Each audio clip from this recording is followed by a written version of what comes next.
여러분 안녕하십니까? 광주 MBC 뉴스데스크 시작합니다.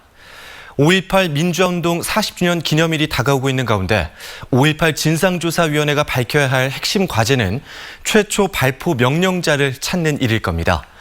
당시 군 최고 실권자였던 전두환을 직접 조사해야 하는 이유이기도 한데요.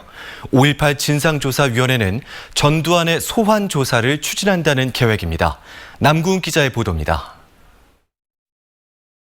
1980년 5월 광주 시민을 향해 총을 쏘라고 누가 명령했는가. 40년이 되도록 풀리지 않는 의문은 이번 5.18 진상조사위원회가 풀어야 할 핵심 과제입니다. 5.18 진상조사위가 이 의문을 풀기 위해 전두환 소환 조사를 추진한다는 계획입니다. 당시 군 최고 실권자였던 전두환을 조사해 최초 발포 명령 여부 등을 묻기 위해서입니다. 다만 전 씨가 자신은 5.18과 무관하다고 주장해오고 있어 철저한 사전조사 이후에 그 여부를 검토할 계획입니다.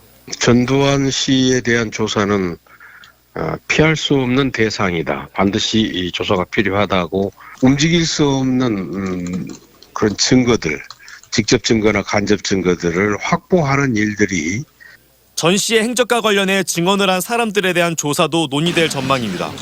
집단 발포가 있었던 5월 21일 전두환이 광주에 와 발포 명령을 내렸다고 증언한 김용장 씨와 허장한 씨를 조사해야 한다는 내부 의견도 있습니다. 김용장 씨나 허정환 씨에 관한 부분도 곁들여서 그래서 지금 기회가 닿으면은 추진해서 검증해서 국민에게 사실 여부를 전해줘야 되는 의무를 갖고 있다고 생각합니다.